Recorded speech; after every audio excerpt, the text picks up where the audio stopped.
Hi there, I'm David Staples of the Edmonton Journal, and I'm here today with Leanne Falder of the Edmonton Journal. Welcome, Leanne. Hello, David. How are you doing? Good. Overwhelming amount of information coming across all the time. I find my head just swimming, but I'm okay. Isn't that true? I was thinking about that. Like, if this had happened 30 years ago before the internet, it just would have been such a different experience. It was so hard to get information then. Yeah. There was just such limited supply. I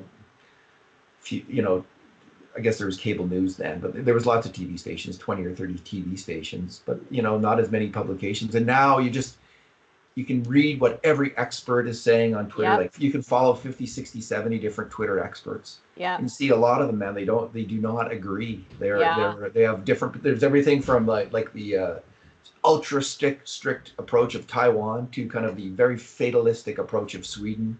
Yeah. Where it's going to wash over us. Let's just stand there in the headwinds and take it. Increasingly, we have to rely on our own sensibilities to sort of discern what makes sense to us and what doesn't. And in some ways, 30 years ago, it would have been a much easier pandemic because we wouldn't have known so much. And of course, it would have been a more difficult pandemic because we wouldn't have known as much. So yeah, man, just to keep on top of the information is really hard, but that's our job here at the Edmonton Journal. Yeah, to sort it out, and it's kind of when even the experts don't necessarily agree, it's all the more confusing then for the lay people who then can just grab onto whatever expert they want to that supports their own position. Yeah, exactly. It's the story of the modern world. Mm-hmm. Mm-hmm. So we're going to go through the top 10 tweets from Alberta around the world, and of course these aren't objectively the top 10 tweets; it's subjectively the ones that I've picked, and then you've picked ones you liked off the list that I've published today. Yes. So, but I think I work hard to get all kinds of different opinions. So here we go. Why don't you start, Leanne, with your first tweet? Okay. So this comes from NPR, National Public Radio, at NPR. Germany has been testing for COVID-19 on a greater scale than most countries, an estimated 120,000 tests a day. Now it's launching Europe's first large-scale antibody testing, an attempt to get accurate infection and immunity data from across the country. That's really interesting. I believe the last time I checked, Alberta is doing the same number of per capita tests as per day as Germany is. And Alberta is also going to start serology testing. And this is to try to get a sense of, we know that a lot of people who get COVID-19 have mild or no symptoms at all.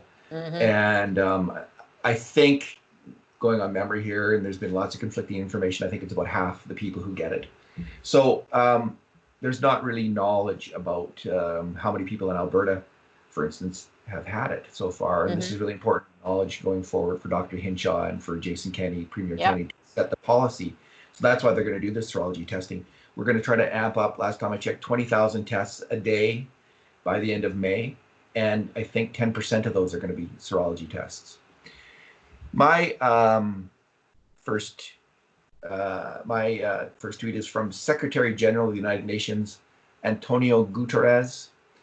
COVID-19 could push 265 million people into acute hunger by the end of 2020.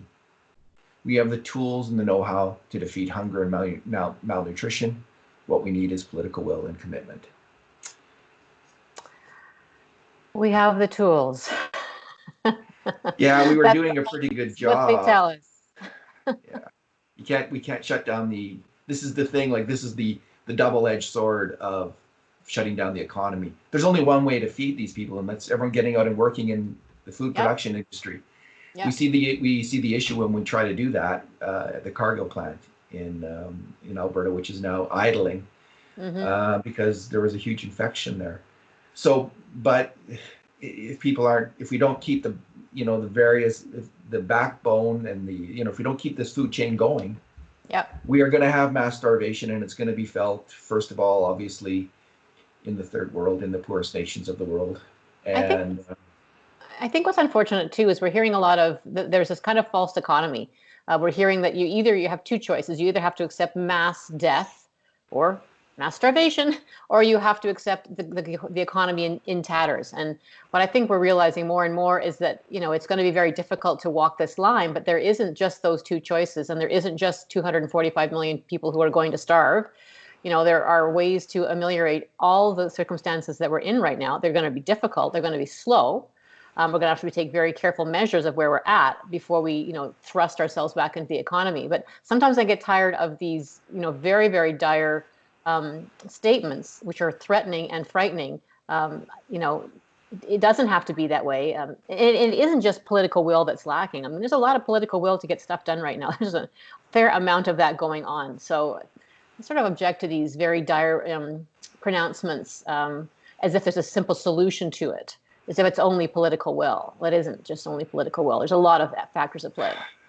Yeah, and again, I don't think it's one or the other, mass outbreak or mass economic catastrophe.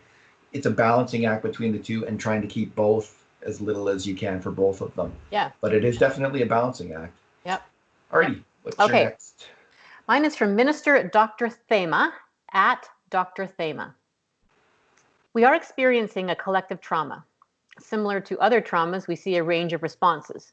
People are experiencing depression, anxiety, fatigue, frustration, denial, numbness, grief. Have compassion for yourself and for those who may respond differently. Indeed. And I'm just seeing really outsized reactions to everything. And I think what that tells you is to stay off Twitter, first of all. Yeah. But the second thing is, I just think, obviously, like, people are worried about their health, their loved ones, their jobs. It's just everything in a real, direct, in-your-face way, like more so than before in our lives. Oh, yes, yes. And we're all living we're confined. We're living in close quarters with our loved ones, but we're not seeing anybody else.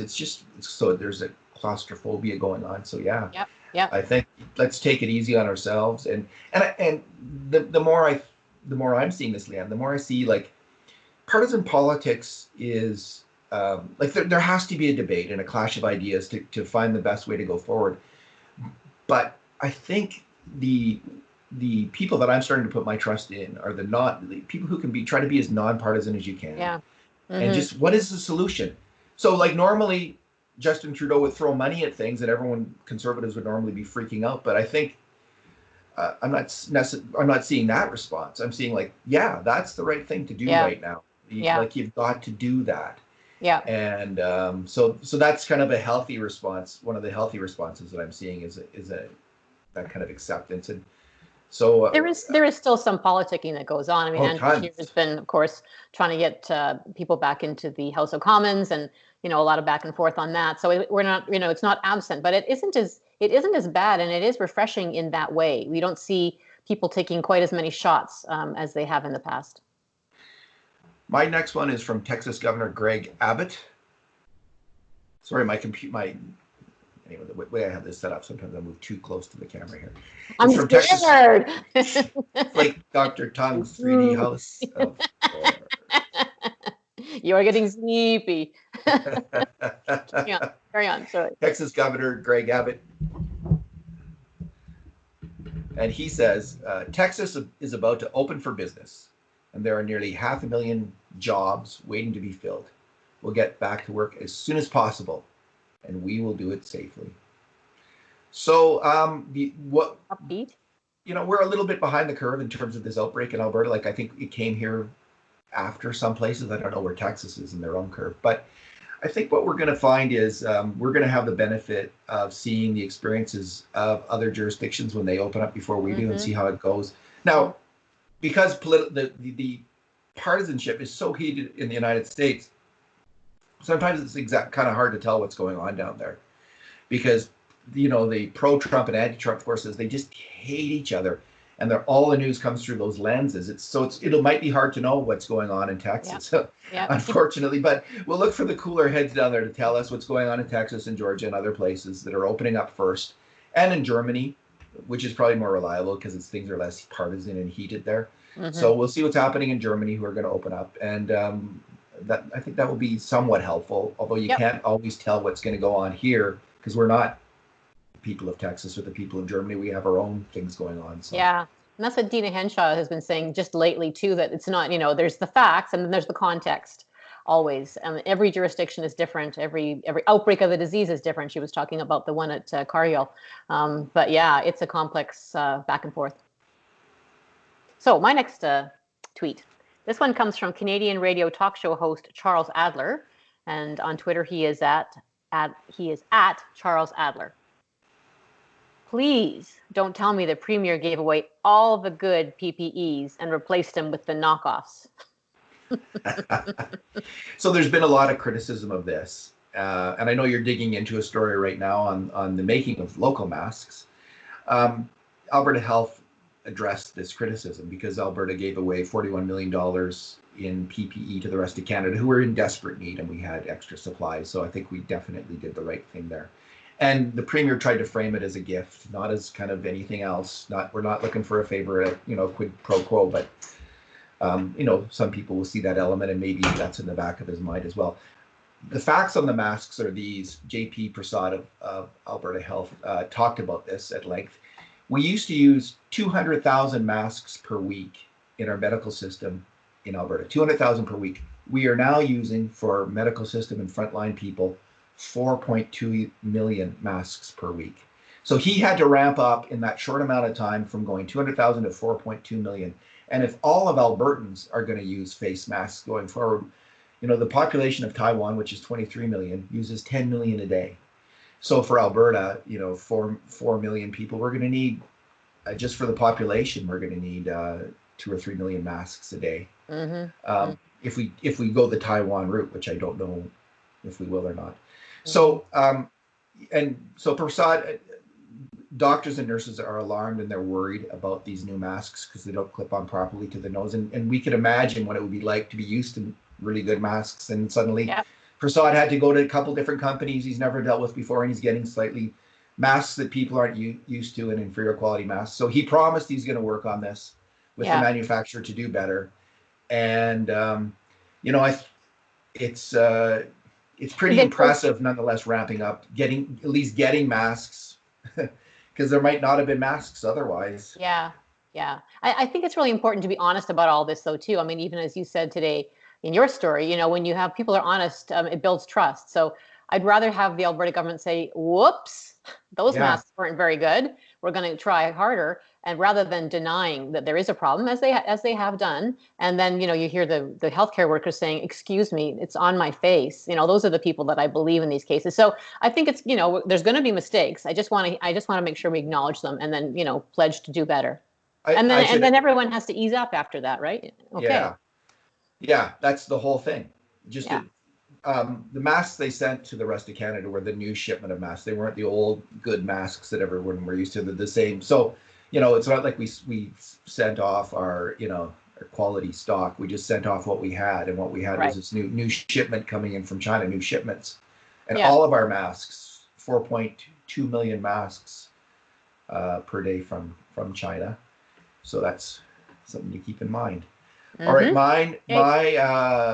my next one is from Newsweek columnist Seth Abramson, who is a Trump critic in the States, and he was responding to all these places opening up in the United States. And his comment is, "My heart earnestly goes out to the people of Florida, Georgia, South Carolina, and Tennessee. You've been lied to about the prevalence, contagiousness, and lethality of COVID-19 by state officials acting for their own political profit. You're headed for a major outbreak. #stay home." Wow. So again, so this is how fraught it is in the United States. It's very political, the whole opening up thing. And I hope we can avoid that to some extent in Canada in our own debate, and listen to our health authorities, who I think are going to be really cautious on this, and learn from other jurisdictions. And the interesting thing about Florida, all of these places are in the southern states that are opening up. And it may be, because one of the things we don't know about COVID is how is it going to react? How is the virus going to react to heat and when it's warm out? Because doctors, experts say the other coronaviruses go away in the summertime, and the cases aren't as many. So So these places may open up and it'll be really warm down there, and maybe they're not going to have the outbreaks, but it won't be related to anything but the change in the weather. So this is one of the things to keep in mind and one of the confounding factors in interpreting what's happening down there. Yeah, that's true. Okay, this tweet comes from social issues writer Douglas Todd at Douglas Todd. It's amazing no person under the age of 40 has died in British Columbia from COVID-19. This chart by University of Lethbridge sociologist Reg Bibby shows 19 out of 20 Canadian victims of COVID-19 are seniors with underlying conditions, mainly over 80 years. Yeah. Sometimes really yeah. Go ahead. That's important to know. Definitely. I mean, sometimes I worry that people think it's okay if people are dying over the age of 80. Sometimes when I hear those kind of comments, I think, well, what are we supposed to make of that? Does that mean it's okay?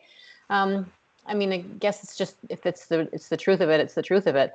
Seniors are very vulnerable here, very vulnerable here. Yeah, I really worry about seniors. Like we talked about this before, like let's say the rest of us are able to get out and get back to work, or we have to, like, and take the risk, whatever risk that we all personally face. At least people who don't have the, I think they're called comorbidity categories, like the things that put you in danger. Mm-hmm. We don't have those. If everyone goes to work who's not in those categories, and one of them is being older. But what's gonna, what will happen if we take great care with seniors, but this thing lasts for a year or 2 years? I mean, are they going to have to be confined in their? Yeah, I can't imagine. What will that do to the mental health, quality of life of those people? It's going to be absolutely devastating. Yeah. For them as well. Like, yeah. It's just such a quandary. And there doesn't seem to be a good answer. I don't know. And there's so many. But I just know it's going to be horrible.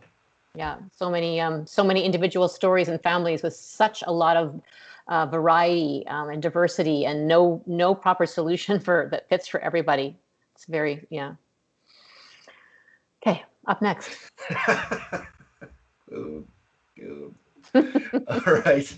This is a little bit later. This is from Toronto political analyst Warren Kinsella, and he did a pandemic poll. Name something you don't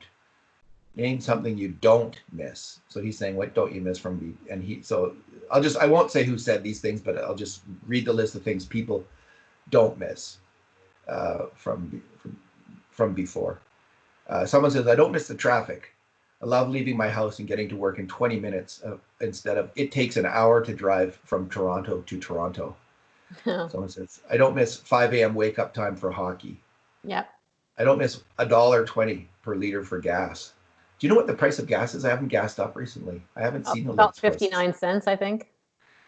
And someone else says, I don't miss the selfish rudeness of people when I'm out and about. Mm-hmm. I don't know about that last one. I really miss being out and about in crowds of people. No, I think what my take on that tweet was that people are nicer now than they used to be. So when you were out and about before, you'd be running into the selfish, rude people, and now people are being a bit nicer to each other. And I think that's true. I'm certainly feeling that on the street when you're out walking. Like, people are saying hello, they're making eye contact, they're saying be safe and things. I find that part of it sort of heartwarming. I find both things. I maybe it has to do with my own mood. I like there are those times when there is that warm feeling, like when people are lining up for shopping, or I see a lot of impatience too, and frustration with the current situation. Yeah. But again, I'm probably projecting. On that one, I'm definitely projecting. Rude person, the other. Yeah, well, I'm kidding. Listen, someone coughed in the grocery store last night, and I was not feeling too kindly towards that person. Like, I admit. So I'm trying to listen, that's not good. Like, you have to just get away from that person. I mean, if you're coughing, you shouldn't be out, though, is the truth. Yeah. So. Yeah. Okay. All right. This is the last one, and this is one of the ones that I think we're going to talk about, right? We've talked about them all, so let's keep going. We'll talk more. Yeah. Okay, this one is from YouTuber Manny MUA at Manny MUA 733. Seeing protesters carrying signs like COVID-19 isn't real, or the media is the problem, not the virus, literally leaves me speechless. I didn't know people could be so dumb, yet here we are. And I, of course, I would like to leap to agree with that in lots of ways. It's easy to get upset about what people that we perceive as not being as smart as we are, who don't seem to have all the answers that we have. And it is sometimes startling to see the responses, people, in denial of the situation, and seeming to not paying attention to science, which is something we see a lot these days. A disregard for science and scientists, and following the political party line, if you're particularly in the States where there's a lot of division between Republicans and Democrats. So we see people stepping out and saying anything as long as it sticks with their party line. On the other hand, I think about the previous tweet that we talked about earlier from somebody who said, have compassion for yourself and for those who may respond differently. And I think a lot of the people that we responding differently that we would like to think of as merely stupid, and perhaps they are also people who are very frightened. And angry and really upset and don't know what to do. And I like to take that lens on it. Let's hope that that's the majority of the reason for those reactions. Yeah, I see people breaking down into like a couple different groups. So I think there's a lot of the people at those protests, because there's also people holding up signs like, I'm going to lose everything. I'm going to lose my job. I'm going to lose everything. And I think that's a much more sympathetic message, and it's real. So I think there's people who are in real economic shock right now and have huge amount of fear and are certain or really fear they're going to lose their job, as opposed to groups that are pretty certain they're going to have a job after this. So these are two groups that are kind of at odds and have a really different reaction to what's going on. Mm-hmm. And then there's the people who don't have any health concerns against those who do have health concerns. And again, this is another huge point of tension and conflict. Yes. That we're going. So those are broadly what I'm seeing right now in terms and the reaction of these different groups of people to people in the other group is often pretty hostile. And the key is going to be for political leaders and healthcare leaders to kind of bridge the gap between the two and try to keep the economy going without risking the health of people, which is a really hard walk to walk. Yep. We'll see how it goes. Yeah. My last one is from CNN Breaking News, and it says at least 710 crew members from the USS Theodore Roosevelt have tested positive for COVID-19, the U.S. Navy says, with 9 of the sailors hospitalized. So, of course, military defense is an essential service. So these people soldiers got a soldier, and they're still working away. But it just shows the danger of essential workers in confined spaces, and it's something that we're seeing right now at the Cargill plant. Mm-hmm. And the other big plant in Brooks. These two plants, of course, provide 70% of I understand 70% of the meat for Western Canada. For the entire country, David. For the entire country, is it? 70% of the meat production for Canada happens in Alberta. So, we've got to do, and this is what Dina Hinshaw talked to me about. Dr. Hinshaw talked to me about was how the lessons they learned, the hard lessons they've learned, trying to keep these kind of places open in this really hard time. Mm-hmm. And the supports outside of work. Like, you can do what you can on the job site, but outside of work, you need all these other supports because of the living conditions of some of the workers there. Mm-hmm. Yeah. Carpooling and living in households with a lot of people. There's I think CBC workers estimated at the CBC that 60 to 80% of the workers at the Cargill plant are Filipino workers. Mm-hmm. Yes. And Hinshaw talked like a lot of them might not even got the message because their English might not be that good. So there's a real need to have translation services for these kind of workers. Yes. So they can understand the messages. And there's also they have this crazy work ethic. Like, they're not going to let the sniffles slow them down. They're going to work. And a lot of Albertans feel that. And this is a strong ethic within the Filipino community. Mm-hmm. And how that is usually a good thing. But in times like right now, that's not such a good thing because you got the sniffles, stay home. But then you have the problem, can you self-isolate when it's so packed in? It's just like, we got some problems we got to solve. Complicated. I think we've solved a few today.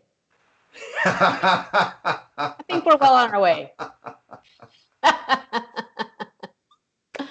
We're we're getting there. I Yeah. think we are getting there, Leanne. I think that this is not a dumb society; it's a smart society. Yeah. With the huge transfer of information rapidly between experts on best practices, what work doesn't work around the world. The experts are getting smarter. They're learning what doesn't work, and they're helping us all know what to do and Yeah. what not to do as well. So, Yeah. All right. Well, alrighty, good to talk thanks. to you. Yeah. Again, soon. Bye. See you later.